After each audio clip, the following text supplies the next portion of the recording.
Hey folks, welcome back to My Kitten Reads. I'm Eleanor and this is my slightly late June reading wrap up. Yeah, it's a bit late. I've not been great with recording recently. I got sick and it's honestly, I'm busy and it's just been a more difficult winter than I probably want to admit. But I am, and I mean, I wrote these notes like a week ago or something and I still haven't recorded. So, yeah, my energy's been a bit low. But anyway, June wrap up. I did finish 10 things in June, which is on target, which means I'm still like 5 or 6 books behind schedule. But I at least managed to just slip in the 10 for the month. So what did I read? The first thing, sorry, I'm trying to keep things balanced here. The first thing I finished was Uncanny Magazine issue 62. I read this for, I believe, a Hugo Award story, which I think was Kaiju Agonistes by Scott Lynch.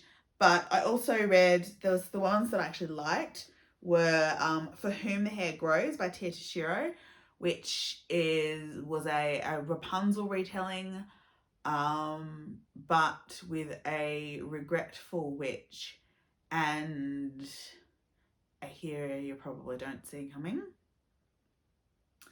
And I also really liked With Her Serpent Locks by Mary Robinette Kowal, which was a bit of a sort of space opera-y, interplanetary Medusa retelling. Essentially about the deaths of Medusa's sisters with... I don't even mean Medusa, but the last living of the Gorgons, essentially, and her revenge and her peace. So that was fun. Then I finished The Girl That My Mother Is Leaving Me For by Cameron Reed, which is a Hugo story.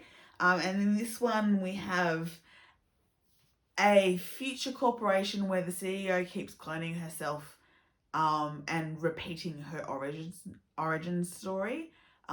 So choosing someone as a daughter, marrying them to someone, having them raise her clone, rinse, repeat. But then there's a corporate takeover, aka a violent corporate takeover, and the current daughter and her wife, who used to be a daughter, who was discarded, have to run for their lives, essentially. Then I read Long Lost Letters, a new one by Shana Grandison. This one was one where there was a lot of backstory on the Darcy family, and also the Darcy parents hid letters, which were discovered at the opportune moment. I also read Automatic Noodle by Annalee Newitz. This is also a Hugo novella. And so this one is about a group of robots who wake up to discover that the shop they work in has essentially been shut down because of malfeasance on the part of the owners, and they decide to try and revive the shop as a noodle house whilst dealing with anti-robot sentiment.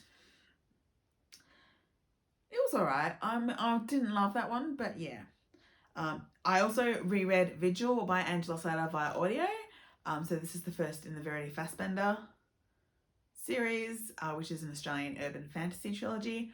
That was a really fun reread. I haven't read that trilogy in a while, so I look forward to the next couple of books as well.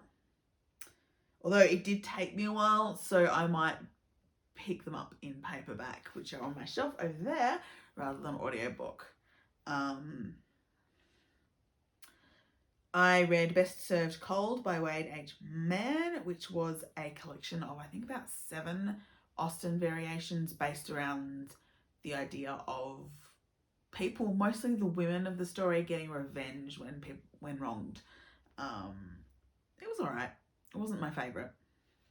I also read Mrs. Hurst's Return by Jan Roland, which is the latest in their Return series. In this case, Mrs. Hurst figures out that Caroline is being deceptive about Jane's feelings and Jane writing to her, and decides to return to Netherfield in order to judge Jane's feelings for herself. Then Between the Pipes by J.J. Mulder, which is the third in the hockey romance series I've been reading. This one, our goalie is helping out after an injury with the summer training for the local university team. And the coach is a queer disabled man who had been, we find out, had told his best friend he was queer, and said best friend caused a very, very serious career injury that caused permanent damage. And so this is their romantic shenanigans. Then I read Cinder House by Freya Marske, another novella for the Hugos. I really liked this one. This one is sort of Cinderella if her stepmother managed to kill her, and therefore she was a ghost tied to the house, and therefore still a servant, and she's seeking ways to try and live beyond the house that she is tied to. Yeah, that's fun. I really quite liked that one. That one was good. It was a very good Cinderella retelling. And then the final thing, it was also a bit queer. There's some lesbian feelings for our Cinders.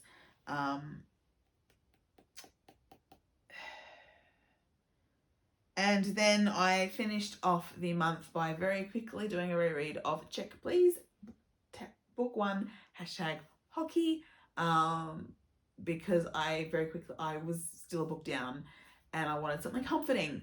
And so Check Please, which, you know me, I'm obsessed with hockey, I'm obsessed with Check Please. So that was fun.